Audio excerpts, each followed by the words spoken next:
तो hello guys, welcome back. एक बार फिर से स्वागत है आप सबका हमारे इस रिवीजन वीडियो के अंदर। और इस रिवीजन वीडियो में हम लोग जो है फॉरेन कंपनी का जो है पूरा का पूरा रिवीजन कवर करने वाले।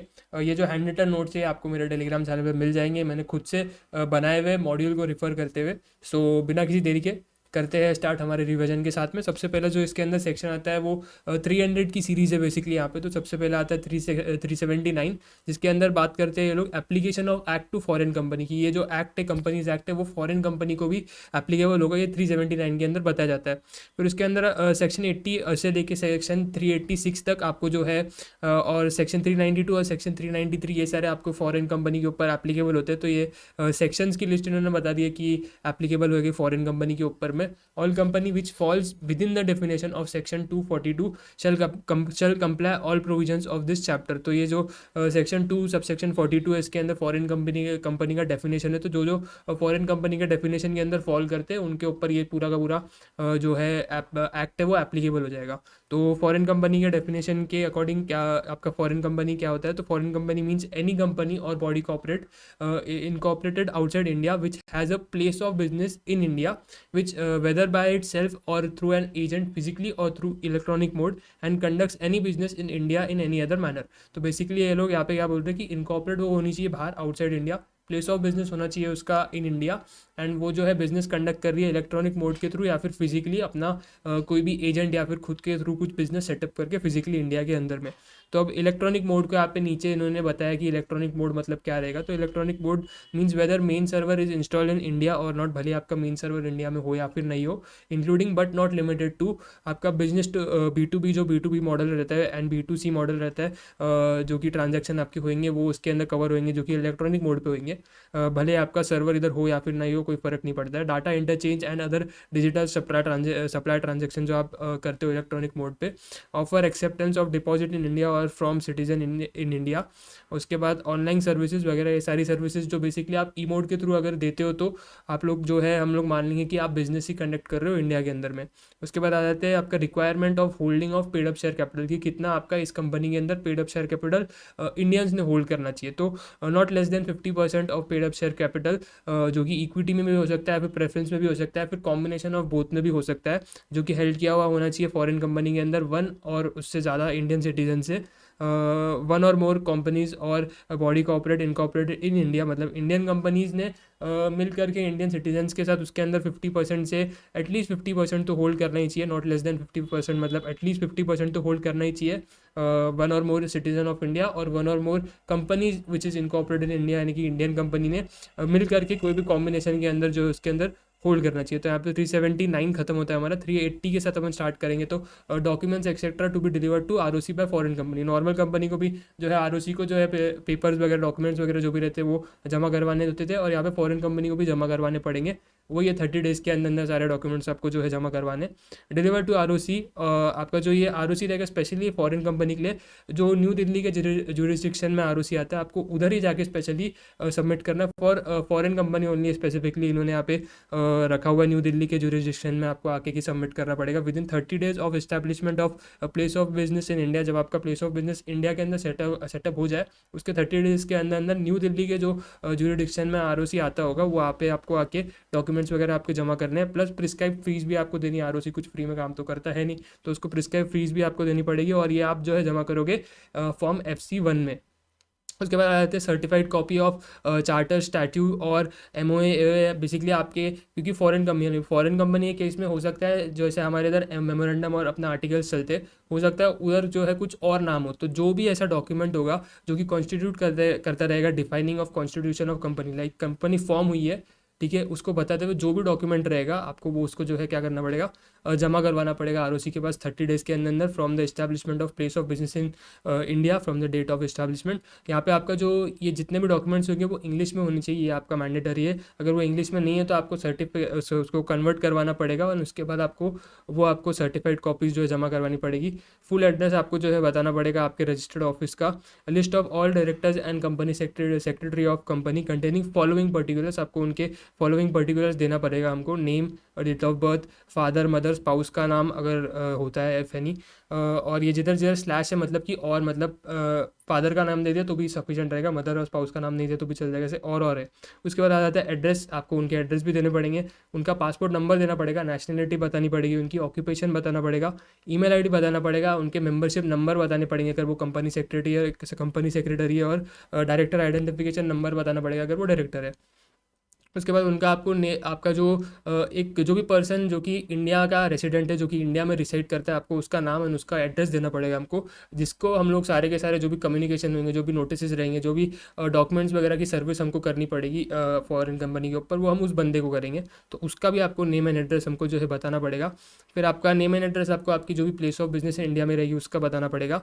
आपको एक डिक्लेरेशन भी देना पड़ेगा कि आपका जो डायरेक्टर है वो कन्विक्टेड नहीं है या फिर डिवार्ड नहीं है कि हम लोग उसको अपॉइंट कर सके एज अ डायरेक्टर बोल करके। तो ये सारी चीज़ें आपको बतानी पड़ेगी। एंड इफ़ एनी अल्ट्रेशन अगर आप इसके अंदर करते हो, बाई चांस आपका कोई भी डॉक्यूमेंट या फिर कोई भी नेम एड्रेस वगैरह चेंज हो जाता है, अल्ट्रेशन होता है, तो अल्ट्रेशन को भी आपको फाइल करना पड़ेगा within 30 days of the date of alteration. FC2 में आप ये जो अल्ट्रेशन के जो भी डिटेल्स है वो आप जो है फॉर्म FC2 के अंदर जो है ROC के पास जमा करोगे विद इन 30 डेज। तो सारा काम वही 30 डेज़ के अंदर ही होने वाला है। उसके बाद आते हैं हम लोग अगले सेक्शन की तरफ, सेक्शन 381, जो कि बात करेगा अकाउंट्स ऑफ फॉरेन कंपनी के। तो every foreign company shell file in every calendar year की बात की है, फाइनेंशियल ईयर की बात नहीं की हुई उन्होंने। Balance sheet and PNL in form FC3, आपके FC3 के अंदर जो है यहाँ पे आपको जो है अकाउंट्स वगैरह फाइल करने पड़ेंगे आपके फॉरेन कंपनी को। Along with financial statements attach following documents, आपको फाइनेंशियल स्टेटमेंट्स के साथ साथ कुछ डॉक्यूमेंट्स भी जो है अटैच करने पड़ेंगे, जैसे कि statement related to your related party transaction, आपका जो भी स्टेटमेंट रहेगा रिलेटेड पार्टी ट्रांजैक्शन का वो भी आपको अटैच करना पड़ेगा। Repatriation of profits, transfer of funds, जैसे कि आपका डिविडेंड वगैरह के फंड्स वगैरह ट्रांसफर के भी उसका भी एक स्टेटमेंट बना के आपको अटैच करना पड़ेगा। All these documents to be submitted within a period of 6 months of closure of financial year, plus extension भी आपको मिल सकता है उसके लिए 3 मंथ्स के लिए। उसके बाद आते हैं all the financial statements must be audited as per chapter 10, आपका चैप्टर 10 के अकॉर्डिंग वो जो है ऑडिट होना चाहिए। ऑडिटर एंड ऑडिटर्स का जो चैप्टर रहता है उसका भी रिवीजन आने वाले टाइम में हम कवर करेंगे। उसके बाद आता है सेक्शन 382 के अंदर आता है डिस्प्ले ऑफ नेम एक्सेट्रा, आपका जो भी नाम वगैरह रहेगा वो हर एक प्लेस ऑफ बिजनेस के बाद जो है आपको डिस्प्ले करना पड़ेगा, प्लस आपके लेटर हेड्स वगैरह वो सारी चीज़ों पे आपको डिस्प्ले करना पड़ेगा। ये जो आप नाम जो डिस्प्ले करोगे ये आप एक लेजिबल इंग्लिश कैरेक्टर्स के अंदर करोगे, मतलब पढ़ते आना चाहिए और मतलब अच्छा फॉन्ट साइज होना चाहिए, बड़ा फॉन्ट साइज, कॉमनली यूज बड़ा फॉन्ट साइज होना चाहिए, और इंग्लिश कैरेक्टर्स के अंदर ये होने चाहिए। वन और मोर लैंग्वेजेस जो कि आपके जनरल में वहाँ पे यूज़ हो रहे हो उसके अंदर में भी आप कर सकते हो। तो और या तो आप इंग्लिश कैरेक्टर्स में दे देना, या फिर जो भी उधर उस लोकेलिटी में जहाँ पे आपका प्लेस ऑफ बिजनेस है वहाँ पे जनरली बोले जाने वाली लैंग्वेज है, आप उसके अंदर हमको जो है नाम जो है डिस्प्ले कर सकते हो। आपके जो भी प्लेस ऑफ बिजनेस सिचुएटेड है वहाँ के लोकेलिटी के, ये आपको जो है डिस्प्ले करना है आउटसाइड एवरी ऑफिस और place of business in India, and name of country भी आपको जो है वहाँ पे डिस्प्ले करना पड़ेगा कि कहाँ आप इनकॉर्पोरेट हुए, क्योंकि इनकॉर्पोरेट आप इंडिया में नहीं हुए, इनकॉर्पोरेट आप बाहर हुए, तो वो कंट्री का नाम भी आपको बताना पड़ेगा, आपके कंपनी का नाम आपको जो है वहाँ पे डिस्प्ले करना पड़ेगा। If liabilities of members are limited, अगर आपके मेंबर्स की लाइबिलिटी जो है लिमिटेड है तो सेम शैल भी आपको डिस्प्ले करना पड़ेगा कि भाई हमारे मेंबर्स की लाइबिलिटी लिमिटेड है। To be stated in all business letter heads, आपके सारे बिजनेस लेटर हेड्स के अंदर ये आएगा, नोटिस के अंदर आपका ये नाम आएगा, और एडवर्टीजमेंट वगैरह जो भी आप करोगे उसके अंदर भी आपका ये नाम आएगा। उसके बाद आता है section 383 service on foreign company, जो भी आप आपको जो आपका एड्रेस आप दोगे, हम ऊपर हमने देखा कि आपको एक पर्सन रिसाइडिंग इन इंडिया उसका भी एड्रेस देना, जिसके ऊपर हम लोग सारा जो है सर्विस ऑफ डॉक्यूमेंट करेगा, ROC वगैरह जो भी उसको सर्टिफिकेट वगैरह जो भी देना होगा, तो वो सारा जो है सेक्शन के अंदर ये 383 के अंदर लिखा हुआ है। तो कुछ मेन कंटेंट नहीं था, तो यहाँ पे मैंने सिर्फ आपके सेक्शन का हेडिंग दिया हुआ है बस, क्योंकि बस रजिस्टर्ड ऑफिस का एड्रेस दो वहाँ पे सारा सर्विस हो जाएगा। उसके बाद आता है सेक्शन 384 बोलता है debentures, annual return, registration of charges, books of accounts and their inspection. इनके जितने भी सेक्शन हम लोग कंपनीज एक्ट के ऊपर अंदर पढ़ते हैं वो सारे के सारे जो है फॉरेन कंपनी को एप्लीकेबल हो जाएंगे। यहाँ पे नीचे फर्स्ट पॉइंट में हमने लिखा हुआ भी है कि सेक्शन 71 हो गया, 92 हो गया, 135 हो गया, 128 हो गया, ये सारे के सारे जो आपके सेक्शंस है वो आपके फॉरेन कंपनी को भी एप्लीकेबल होंगे। उसके बाद आपका annual return of foreign company shall be filed within 60 days for from closure of financial year in form FC4। तो आपका एनुअल रिटर्न जो है आपको फाइल करना पड़ेगा फाइनेंशियल ईयर क्लोज होने के 60 डेज़ के अंदर अंदर, और ये आप करोगे फॉर्म FC4 के अंदर। फिर 385 के अंदर फ़ी ऑफ रजिस्ट्रेशन ऑफ डॉक्यूमेंट्स की, जो भी आप रजिस्ट्रेशन वगैरह करोगे उस पर आपको फीस वगैरह पे करना होगा। एंड सेक्शन 386 के अंदर इंटरप्रिटेशन है, 2-3 इसके अंदर डेफिनेशंस की इंटरप्रिटेशन बताई हुई थी, जो कि इतनी काम की नहीं है, डायरेक्टर वगैरह के डेफिनेशन थे इसके अंदर, तो काम का नहीं है, तो मैंने यहाँ पे कवर किया नहीं उसको। फिर आता है सेक्शन 387 के अंदर आता है dating of prospectus and particulars to be content therein. तो आपके कौन से प्रोस्पेक्टस के अंदर क्या क्या पर्टिकुलर्स होंगे ये इसके अंदर हम देखेंगे, और वो डेटेड होना चाहिए। जो आपका चैप्टर 3 आता है प्रोस्पेक्टस एंड अलॉटमेंट का, वो भी इधर जो है पूरा का पूरा एप्लीकेबल रहता है। सेक्शन 26 यहाँ पे एप्लीकेबल होता है, आगे लिखा हुआ नीचे यहाँ पे जैसे कि आप देख सकते हो। Prospectus to be dated and signed, आपका डेटेड एंड साइंड होना चाहिए। And contents particulars with respect to the following matters, आपका उसके अंदर जो है instrument constituting constitution of company, इसके बारे में आपको जो है बताना पड़ेगा कि कौन सा इंस्ट्रूमेंट है, कहाँ वो रखा हुआ है, वो सारी चीज़ें आपको बताना पड़ेगा। Act under which it is incorporate, कौन से एक्ट के अंदर आप इनकॉर्पोरेट हुए हो। Address of place of business in India if it has one, अगर उसका है प्लेस ऑफ बिजनेस इंडिया में, हो सकता है ना इलेक्ट्रॉनिक मोड के थ्रू भी हो, तो उसका प्लेस ऑफ बिजनेस ही नहीं है इंडिया के अंदर physically. Date on which it was incorporated, कौन से डेट पे आप इनकॉर्पोरेट हुए थे। Address where it is, where आपके जो मैंने बताया था इंस्ट्रूमेंट वगैरह आपने रखे हुए जहाँ पे हम लोग आके इंस्पेक्ट वगैरह कर सकते हो, तो उस जगह का भी एड्रेस आपको देना पड़ेगा। उसके बाद आते हैं सेक्शन 26 आपके जो है कंपनीज एक्ट का होता है, आपके वो एप्लीकेबल हो जाएगा। Matters to be included in prospectus का जो सेक्शन होता है वो आपके ऊपर एप्लीकेबल हो जाएगा। उसके बाद जो है सबसेक्शन 2 बोलता है no waiver of compliance in prospectus, अगर आपके प्रोस्पेक्टस में कोई भी ऐसा आप चीज़ डालते हो, कोई भी ऐसा क्लॉज डालते हो जिसको कंप्लाई करने के लिए अगर आपके किसी मेंबर को जो कि आपकी सिक्योरिटी सब्सक्राइब कर रहा है उसको अपना कोई राइट वेव करना पड़े, या फिर कुछ कंप्लायंस वगैरह वेव करना पड़े, तो फिर वो जो है वो क्लॉज जो है वो आप वॉइड हो जाएगा। तो ये इधर बात लिखी हुई है। But if there is any such condition requiring applicant of securities waive compliance, अगर किसी भी पर्टिकुलर चीज़ से कंप्लायंस करने से अगर आप उसको वेव करते हो उस कंडीशन के थ्रू, तो वो कंडीशन जो है वो वॉइड हो जाएगी। Form of application for securities to be issued along with prospectus, वो आपको जो भी एप्लीकेशन का फॉर्म रहेगा वो आपको साथ में ही देना पड़ेगा प्रोस्पेक्टस के। Section 387 not applicable to existing members और debenture holders of a company, जो ये एग्जिस्टिंग मेंबर्स डिबेंचर होल्डर होंगे उसको जो है उसके लिए आपको जो ये सारे प्रोसीजर फॉलो करने की ज़रूरत नहीं है, उनको आप डायरेक्टली इशू कर सकते हो।